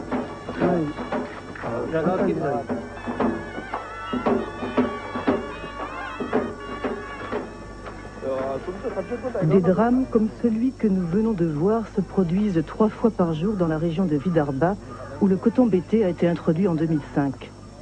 Certes, le suicide des producteurs de coton n'est pas un phénomène nouveau en Inde, mais avec les OGM, il s'est considérablement accentué. Mais rares sont ceux qui osent dénoncer publiquement ce scandale international qui oppose le pot de terre au pot de fer.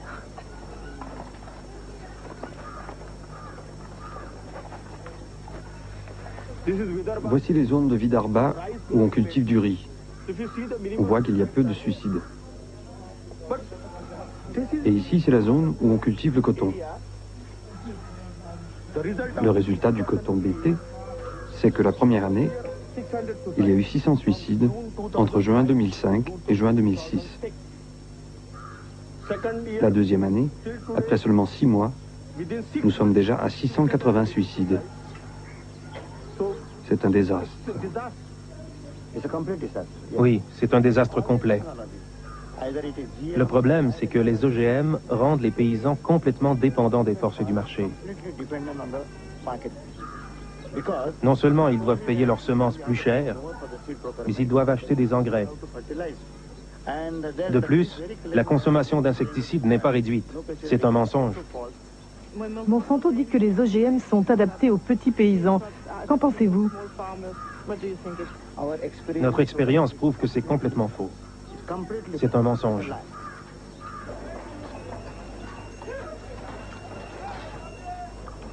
En ce jour de décembre 2006, la révolte gronde sur le plus grand marché cotonnier de l'État du Maharashtra. 3 jours après le tournage de ces images, des émeutes ont éclaté et des dizaines de paysans, dont Kishore Tiwari, ont été arrêtés.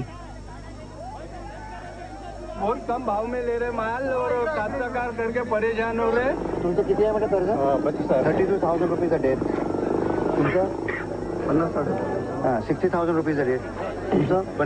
50,000 rupees a day. 20,000 rupees a day. 50,000 rupees a day. 15,000 rupees a day.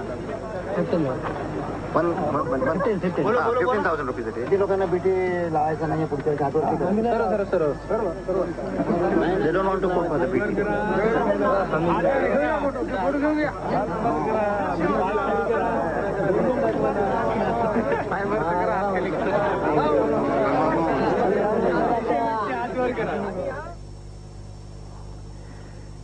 Les graines du suicide.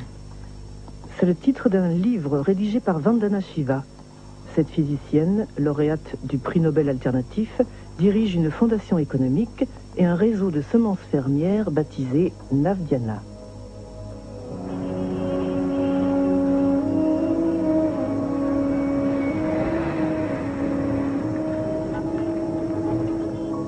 Vandana Shiva s'est d'abord battue contre la première révolution verte, celle des années 1960 qui a introduit l'agriculture industrielle en Inde.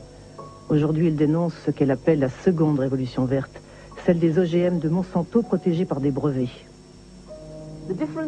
La différence entre les deux, c'est que la première révolution verte était dirigée par le secteur public. Les agences gouvernementales contrôlaient la recherche. La seconde révolution verte est dirigée par Monsanto. La deuxième différence, c'est que la première révolution verte avait certes l'objectif caché de vendre plus de produits chimiques, mais sa motivation principale était tout de même de fournir plus de nourriture et d'assurer la sécurité alimentaire. Au bout du compte, même si cela s'est fait au détriment d'autres cultures comme les légumineuses, on a produit plus de riz et de blé pour nourrir les gens. La seconde révolution verte n'a rien à voir avec la sécurité alimentaire. Son seul but, c'est d'augmenter les profits de Monsanto. Ils ont toujours dit que la manipulation génétique était un moyen d'obtenir des brevets. C'est cela leur vrai objectif. Si vous regardez la stratégie de recherche que Monsanto déploie en ce moment, la firme est en train de tester une vingtaine de plantes où elle a introduit des gènes BT. La moutarde, le gombo, l'aubergine, le riz et le chou-fleur. Une fois qu'elle aura imposé comme norme le droit de propriété sur les graines génétiquement modifiées, elle pourra encaisser des royalties. Nous dépendrons d'elle pour chaque graine que nous semons et chaque champ que nous cultivons. Si elle contrôle les semences, elle contrôle la nourriture. Elle le sait, c'est sa stratégie. C'est plus puissant que les bombes, c'est plus puissant que les armes, c'est le meilleur moyen de contrôler les populations du monde. À ce réquisitoire musclé, Monsanto répond qu'il n'en est rien en brandissant les engagements de son pledge. Intégrité, dialogue, transparence, partage. We want to participate constructively in the process by which societies around the world try to develop good answers to those questions. Are the products going to be safe for the environment? How are they going to affect biodiversity? How are they going to affect other plants and insects and birds? What about outcrossing of genes? what happens if genes do outcross into wild species? To me, that means, among other things, listening carefully and respectfully to all points of view. Avec l'air de rien, Robert Shapiro vient de parler d'un sujet très délicat qui inquiète vivement tous les opposants aux OGM, la contamination transgénique. Monsanto préfère parler de présence accidentelle faisant partie de l'ordre naturel. Apparemment, les OGM ont déjà contaminé le maïs mexicain. C'est ce que révèle une étude publiée par la revue scientifique Nature. Signée par le professeur Ignacio Chapela de l'université Berkeley, cet article a provoqué une vive polémique.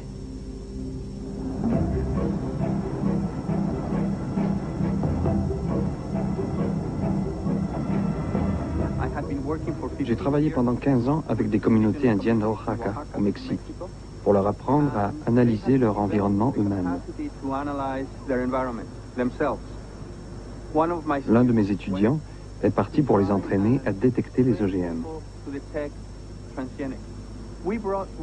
Nous avions apporté une boîte de conserve de maïs américain qui allait nous servir de contrôle positif, parce que nous savions que ce maïs était transgénique.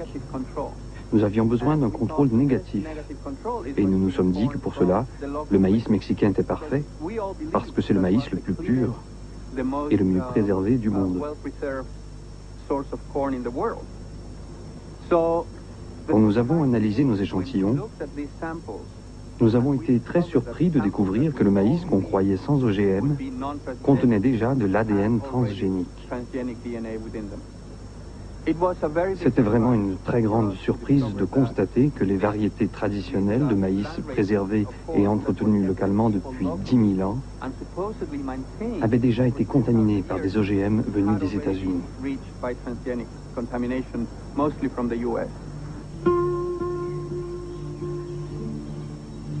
Le Mexique représente le centre d'origine du maïs. Dans la seule région de Oaxaca, dans le sud du pays, on dénombre plus de 150 variétés locales. Cette grande biodiversité est un trésor universel qui abrite le réservoir génétique du maïs, entretenu par des millions de paysans mexicains. Ce maïs, c'est pour la famille? Oui, rien que pour la famille. On fait des tortillas. Celui-là a une belle taille, alors je vais le garder comme semence pour l'année suivante. Vous n'achetez jamais de semences à l'extérieur? Non. C'est un échange? Oui, c'est le troc de l'Antiquité.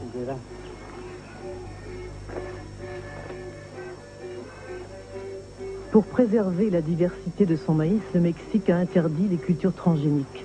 En revanche, dans le cadre du traité de libre-échange, signé avec les États-Unis et le Canada, le pays n'a pas pu empêcher l'importation massive de maïs américain transgénique à 40%.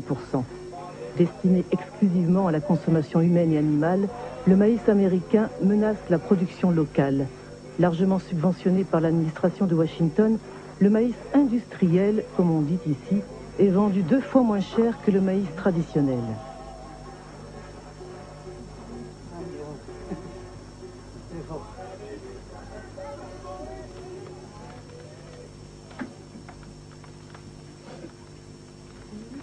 Vous faites toujours les tortillas avec du maïs local?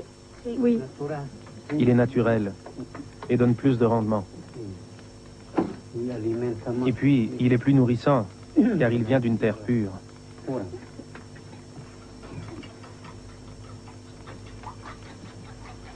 Ça, c'est du maïs violet. Autrefois, mes ancêtres ne semaient que ce maïs. Aujourd'hui, on continue de le conserver. Il existait avant la conquête espagnole? Oui. Et maintenant, il y a une autre conquête. C'est quoi la nouvelle conquête? La conquête transgénique. Qui veut détruire tout ça en faisant disparaître le maïs local pour que domine le maïs industriel.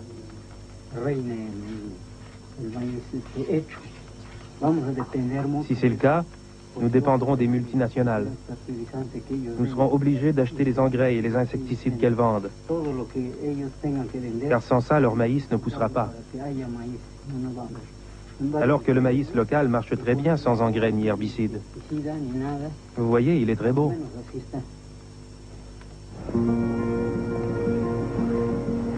L'article d'Ignacio Chapela dans Nature a provoqué une vive émotion au Mexique. Depuis, l'Institut national de l'écologie a confirmé la contamination du maïs mexicain. Les gènes Roundup Ready et BT ont été retrouvés dans des maïs prélevés dans 5 régions du pays. Que se passera-t-il si le maïs transgénique se croise avec les variétés traditionnelles? Le docteur Elena Alvarez a mené une expérience avec une fleur locale. Elle a inséré le même gène dans plusieurs spécimens de la plante, puis a observé leur croissance. Nous avons constaté que 2 plantes strictement identiques du point de vue génétique, c'est-à-dire qu'elles ont le même génome, les mêmes chromosomes et le même transgène, la seule différence étant que le transgène est situé à des endroits différents, eh bien une fois qu'elles ont poussé, ces plantes peuvent présenter un phénotype, c'est-à-dire des formes florales très différentes. Certaines ont des fleurs qui sont identiques au modèle naturel, avec, comme ici, 4 pétales, avec 4 sépales. Et d'autres ont des fleurs aberrantes, avec des poils anormaux ou des pétales bizarres. Et certaines sont carrément monstrueuses. La seule différence entre toutes ces plantes, c'est la localisation du transgène qui s'est inséré complètement à l'aveugle. Pourquoi est-ce préoccupant? Au Mexique, une fois que les semences transgéniques seront libérées dans l'environnement, il est fort probable que les transgènes s'insèrent dans le génome des variétés locales mexicaines. C'est un phénomène qu'on ne peut pas éviter, car les plantes de maïs se croisent naturellement par le pollen que transporte le vent. On peut donc craindre que le fond génétique du maïs traditionnel soit affecté de manière totalement incontrôlée.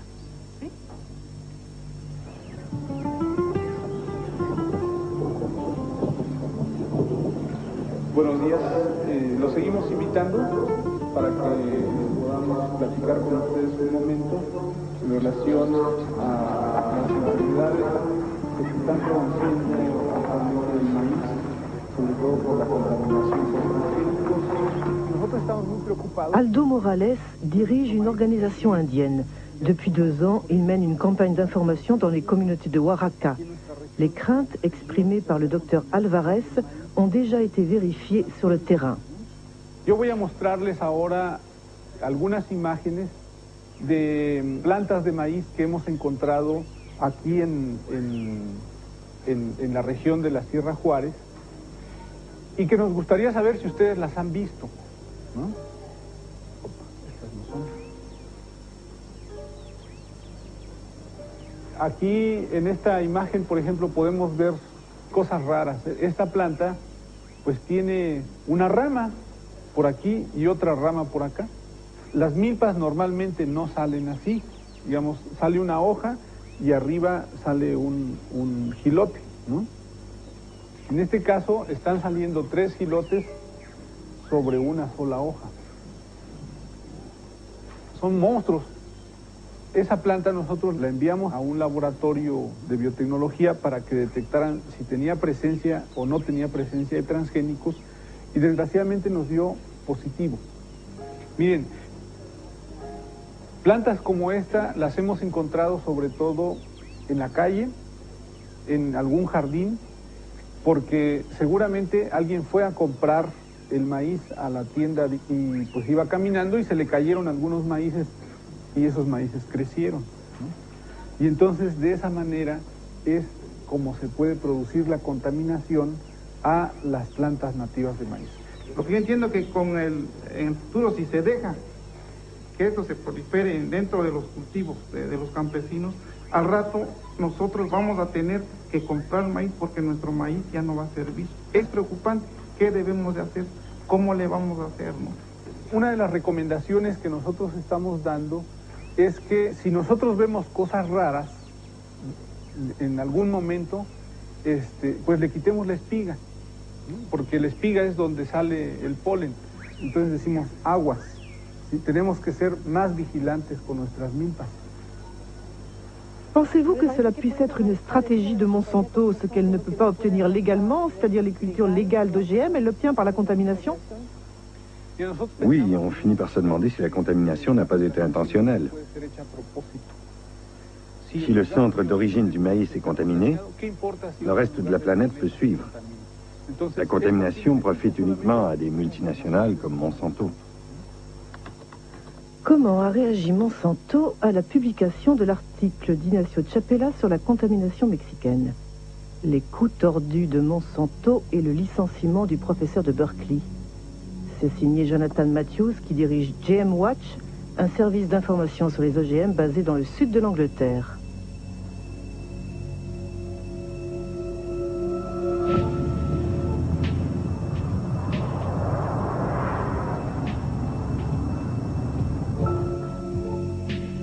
D'après Jonathan Matthews, Ignacio Chapela a été victime d'une campagne lancée sur AgBioWorld, un site pro-OGM.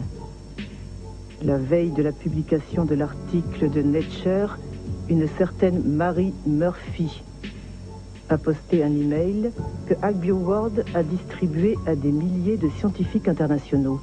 Elle écrit « Les activistes vont certainement faire courir le bruit que le maïs mexicain a été contaminé par des gènes de maïs OGM. » Dès le lendemain, une certaine Andura Schmetacek poste un deuxième email. D'abord un activiste avant d'être un scientifique. C'est vraiment une campagne de diffamation. Les 2 premiers jours, on a d'abord Murphy et Schmetacek qui entrent en scène. Et puis, il y a d'autres scientifiques qui réagissent en disant « Nous devons faire campagne contre cela. Nous devons inonder Nature d'emails en disant que cette étude n'est pas sérieuse. » J'ai passé beaucoup de temps à chercher qui étaient Schmetacek et Murphy. En ce qui concerne Schmetacek, si on regarde les informations techniques en bas de ces emails, on voit « reçu de » avec l'adresse du site expéditeur.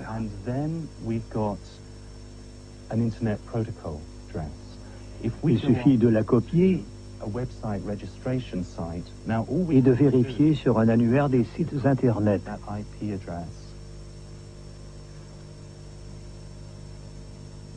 Et on trouve que le propriétaire, c'est la compagnie Monsanto de Saint-Louis.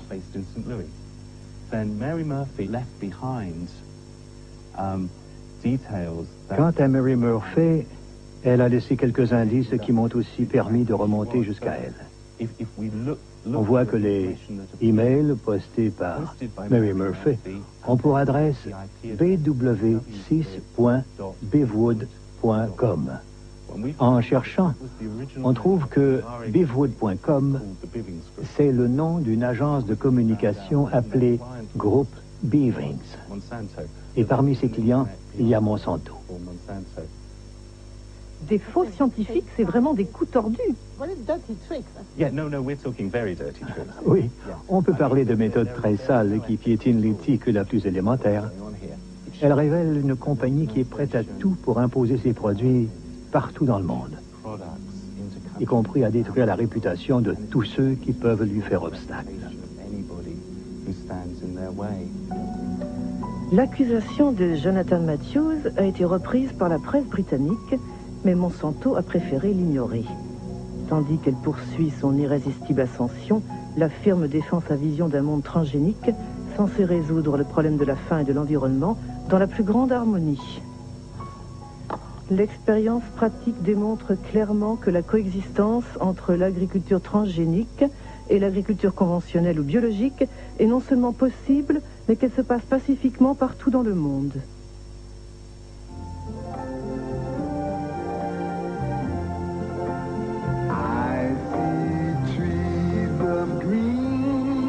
Imagine um mundo que preserve a natureza, o ar, os rios, onde a gente possa produzir mais com menos agrotóxicos, sem desmatar as florestas. Você pensa num mundo com transgênicos.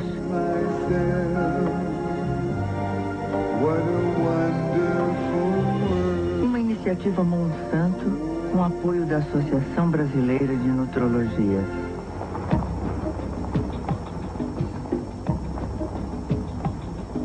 Le monde transgénique. Il est déjà en marche en Amérique du Sud, où 40 millions d'hectares de soja Roundup Ready ont été semés en 2007. La conquête a débuté en Argentine 10 ans plus tôt, le seul pays à avoir autorisé officiellement les cultures transgéniques. Depuis, les OGM se sont répandus mystérieusement dans les pays voisins, comme le Brésil ou ici le Paraguay.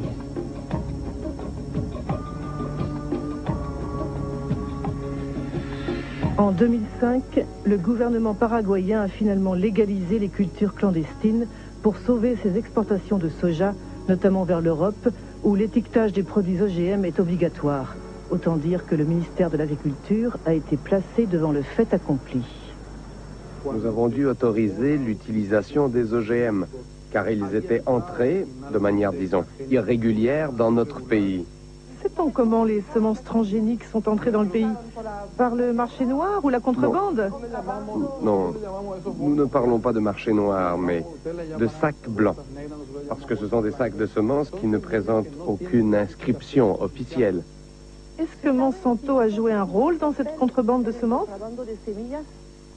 Il est possible que l'entreprise ait, disons, promu ces variétés, ces semences, et comme je vous ai dit, le gouvernement a dû réagir a posteriori en validant effectivement un état de fait.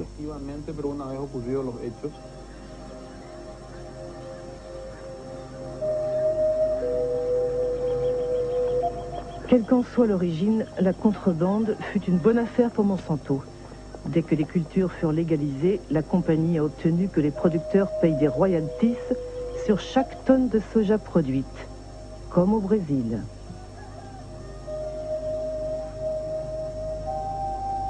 Depuis au Paraguay, on déforeste à tour de bras, quitte à expulser par la force les petits paysans qui refusent de céder leur lopin de terre.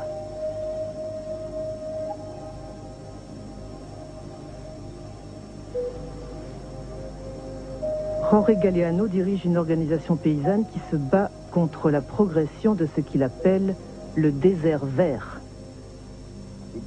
Nous avons ici un exemple de ce qu'est une culture de soja transgénique. En fait, c'est une monoculture qui détruit tout ce qu'il y a sur son passage. Avant, ici, il y avait des bosquets et tout ce qui fait vivre l'agriculture familiale. Des plantes, des arbres, du manioc, du maïs. Pensez-vous que cette monoculture transgénique peut cohabiter avec les cultures des petits paysans? Non, nous sommes sûrs que non. Ce sont deux modèles incompatibles qui ne peuvent pas coexister. C'est une guerre silencieuse qui élimine des communautés et des familles paysannes et détruit la biodiversité de la campagne.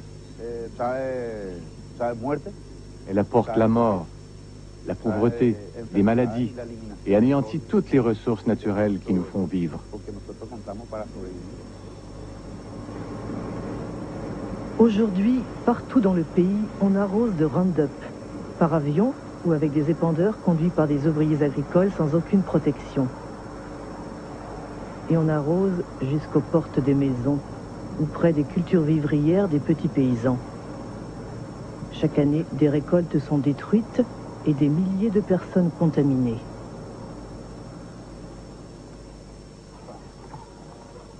Comme cette famille, cernée par les OGM de Monsanto. Les parents sont inquiets pour leur fils Pedro, qui chaque jour doit traverser les champs de soja pour aller vendre des galettes de maïs fabriquées par sa mère.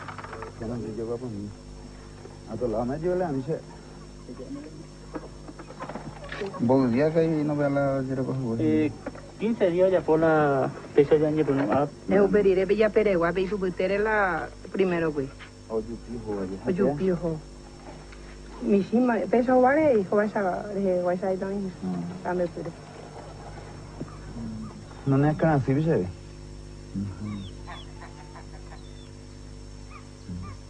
Come bien. Te dia hoy no se vete mi umia ya poina jugo hambande uina. Mi sa fa ibe le karube.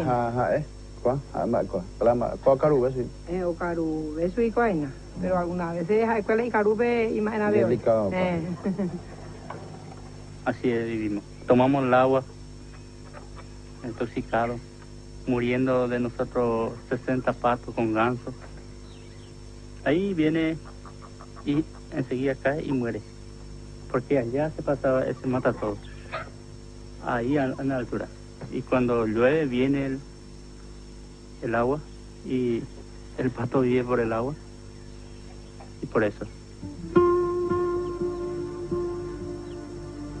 Au Paraguay, 2% de la population détiennent 70% des terres cultivées et avec les OGM, la concentration ne cesse de s'accentuer. Les 3/4 des producteurs de soja sont des étrangers qui placent leur argent dans le nouvel or vert.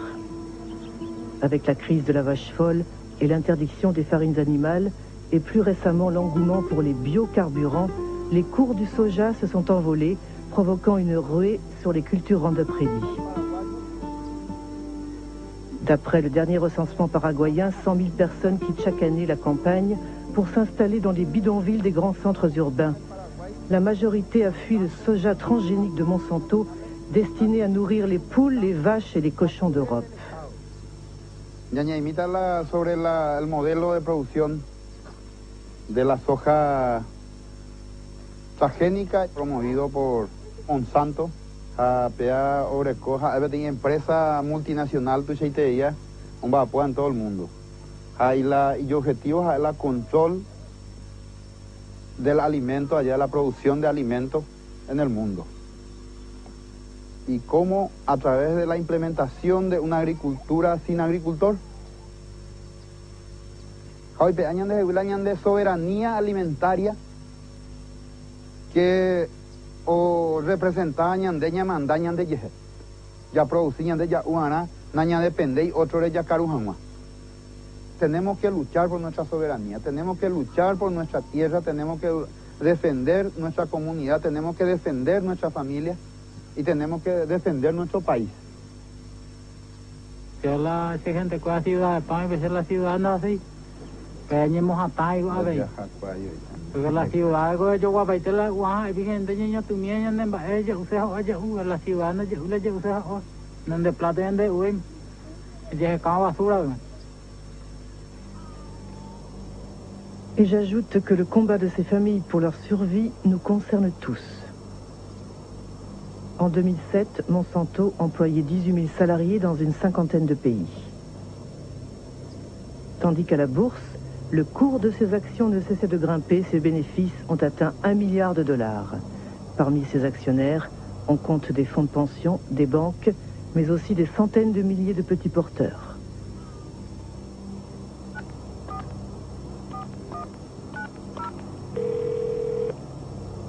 Chris Warner. Hello, Christopher Horner and Marie-Monique Robin from France. Oui, nous apprécions votre insistance à demander une interview, mais nous avons eu plusieurs conversations internes et nous n'avons pas changé notre position. Nous n'avons aucune raison de participer à votre documentaire, car nous suspectons que cela ne sera pas positif pour nous.